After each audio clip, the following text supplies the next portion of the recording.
بسم اللہ الرحمن الرحیم۔ السلام علیکم جی، میرا نام محمد ذیشان بشیر ہے۔ میں آپ کو اپنے ڈیجیٹل میڈیا پلیٹ فارم پر خوش آمدید کہتا ہوں۔ سب سے پہلے گزارش کروں گا کہ اگر ابھی تک آپ نے چینل کو سبسکرائب نہیں کیا ہے تو فوری طور پر کر لیں۔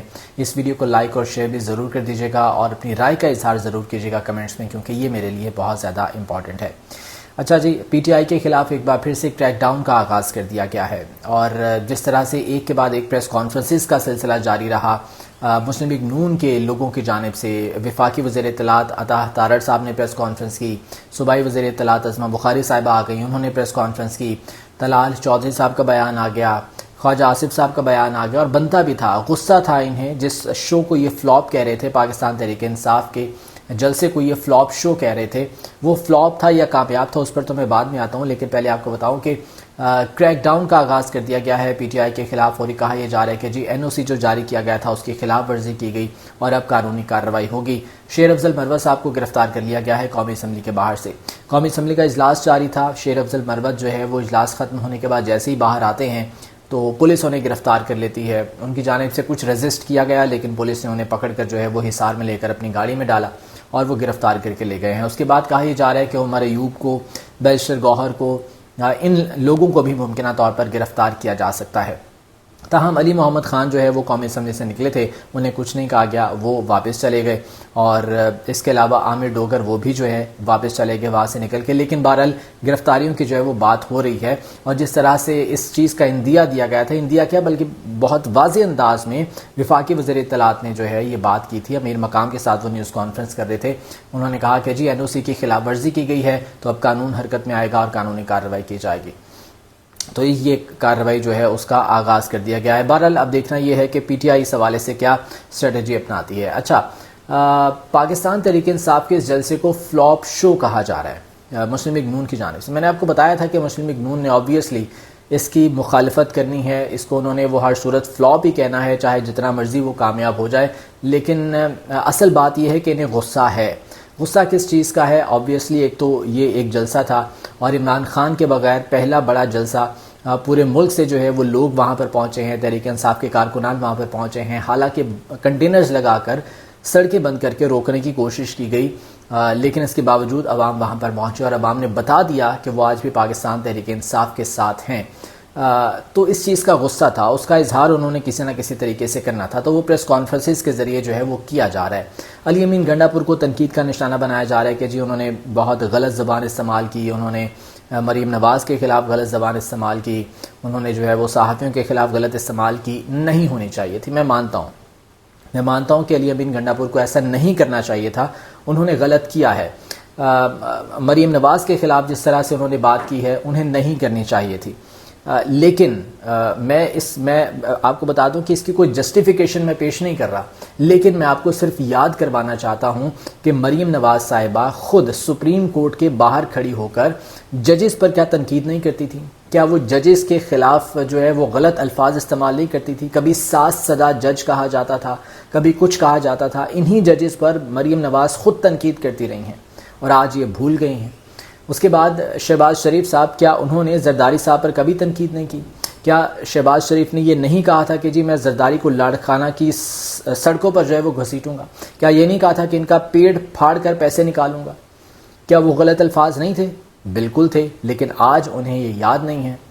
تھوڑا سا اور اس سے پیچھے چلے جائیں، کیا بے نظیر بھٹو مرحوم کی تصویریں جو ہے وہ جہاز سے نہیں پھینکوائی گئی تھی؟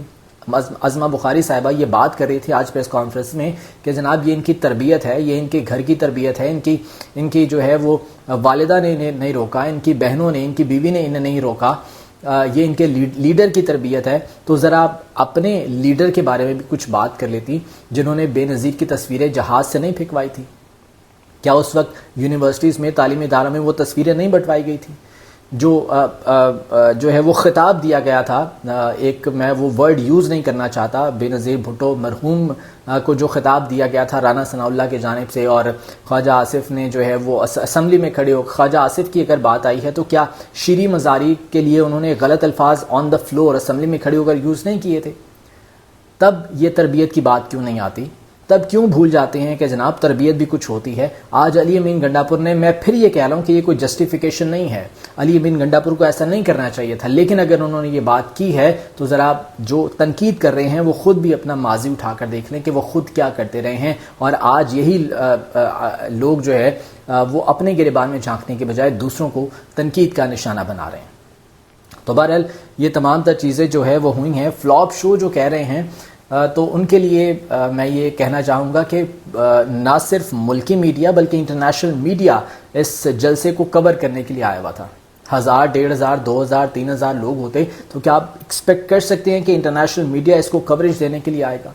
انٹرنیشنل میڈیا کے لوگ جو ہے وہ وہاں پر موجود تھے. چلیں پاکستانی میڈیا کی تو مجبوری ہے, یہاں پر تو بلیک آؤٹ رہا, یہاں پر تو وہ بات نہیں کر سکتے, ابھی بھی جو ہے وہ تنقید کا نشانہ بنا رہے ہیں. ذرا انٹرنیشنل میڈیا سے آپ جو ہے وہ پوچھ کر دیکھیں یا ان کی فوٹیجز اٹھا کر دیکھ لیں یا ان کی خبریں آپ دیکھ لیں کہ کتنے لوگ تھے وہاں پر, اور جس طرح سے وہ ایک چارجڈ کراؤڈ تھا. آپ نے تو ہر طرح سے روکنے کی کوشش کر لی, انہیں جو ہے وہ راستے بند کر کے کنٹینرز لگا کر روکنے کی کوشش کر لی, لیکن وہ چارج کراؤڈ وہاں پر جس طرح سے جو ہے وہ پہنچا, اس کے بعد جو رہنما تھے انہوں نے اپنی تقریریں کی, تو ڈیفینیٹلی جوش خطابت میں بہت سی باتیں ہو جاتی ہیں. جوش خطابت میں آپ کے جو لیڈران ہیں وہ بھی بہت سی باتیں کرتے رہتے ہیں, انہوں نے بھی جو ہے وہ کر دی ہیں. نہیں کرنا چاہیے تھا, میں پھر سے یہ کہہ رہا ہوں, تیسری بار یہ کہہ رہا ہوں کہ نہیں کرنا چاہیے تھا, لیکن کر دیا ہے. تو اب بہرحال کارروائی شروع کر دی گئی ہے. پی ٹی آئی جو ہے وہ کیا حکمت عملی اپناتی ہے اس کا جو ہے وہ انتظار رہے گا. اچھا جی, اب آ جاتے ہیں کہ جو آئینی ترمیم کرنا چاہ رہی ہے مسلم لیگ نون, اس کے لیے تمام پارلیمنٹیرینز کو مدعو کیا گیا ہے, تمام پارلیمنٹیرینز کو عشائیے پر بلایا گیا. مولانا فضل الرحمان کو منانے کی بڑی کوشش کی جا رہی ہے. مولانا فضل الرحمان اگر حکومت کے ساتھ اس پیج پر آ جاتے ہیں, سیم پیج پر آ جاتے ہیں, تو کسی حد تک 2/3 میجورٹی جو ہے وہ حاصل ہو جائے گی مسلم لیگ نون کو. لیکن سوال یہ ہے کہ ایک جانب چیف جسٹس صاحب یہ کہہ رہے ہیں کہ وہ مدت ملازمت میں توسیع نہیں لینا چاہتے, وہ ایکسٹینشن نہیں لینا چاہتے ہیں, لیکن دوسری جانب حکومت جو ہے وہ سر توڑ کوشش کر رہی ہے کہ وہ آئینی ترمیم کر کے یہ ایکسٹینشن کسی طرح سے جو ہے وہ دلوا دے. تو کیا یہ ایکسٹینشن جو ہے وہ اپنے فائدے کے لیے وہ دینا چاہ رہے ہیں چیف جسٹس صاحب کو؟ چیف جسٹس صاحب اگر نہیں لینا چاہ رہے ہیں تو پھر یہ کس کے لیے اقدام ہو رہا ہے؟ یہ بھی ایک بہت بڑا سوال ہے کہ اگر چیف جسٹس صاحب نے یہ کہہ دیا ہے, قاضی فائز عیسیٰ صاحب نے یہ کہہ دیا کہ جی مجھے ایکسٹینشن نہیں چاہیے, تو پھر کس کے لیے یہ سارا اقدام کیے جا رہے ہیں؟ مولانا فضل الرحمان کو منانے کی کوشش کی جا رہی ہے. مولانا فضل الرحمان کی اگر پوری پارٹی آ جاتی ہے سیم پیج پر حکومت کے ساتھ, تو پھر 3 سے 4 ووٹ صرف کم ہوں گے مسلم لیگ نون کے لیے 2/3 میجورٹی سے یہ امینڈمنٹ کروانے کے لیے. مین وائل جو پاکستان تحریک انصاف ہے ان کا بھی رابطہ ہوا ہے مولانا کی جماعت کے ساتھ. کامران مرتضیٰ سے ملاقات ہوئی ہے پی ٹی آئی کے رہنماؤں کی, اور کامران مرتضیٰ نے کہا ہے کہ جی ابھی کچھ فائنل نہیں ہے, میں اپنی پارٹی سے مشاورت کروں گا اور اس کے بعد جو ہے وہ دیکھیں گے کہ ہم نے آگے کس طرح سے چلنا ہے. تو بہرحال ججز کی تعداد بڑھانے کے حوالے سے ایک بل پیش کیا جا رہا ہے, اس کے بعد مدت ملازمت میں توسیع کے حوالے سے وہ قانون سازی کرنے کی کوشش کی جا رہی ہے. تو ایوان صدر میں ان تمام لوگوں کو, تمام پارلیمنٹیرینز کو جمع کیا گیا ہے, مولانا فضل الرحمان کو بھی بلایا گیا ہے. تو اب دیکھتے ہیں کہ یہ اونٹ کس کروٹ بیٹھتا ہے اور حکومت اس کے اندر سے کیا نکالتی ہے. کیا وہ جو اپنے مفاد کی خاطر امینڈمنٹ کرنا چاہ رہی ہے یا قانون سازی کرنا چاہ رہی ہے وہ اس میں کامیاب ہوتی ہے یا نہیں ہوتی ہے, یا آنے والے 1 سے 2 دنوں میں, یا ہو سکتا ہے آنے والے چند گھنٹوں میں ہی اس کا آئیڈیا ہو جائے گا.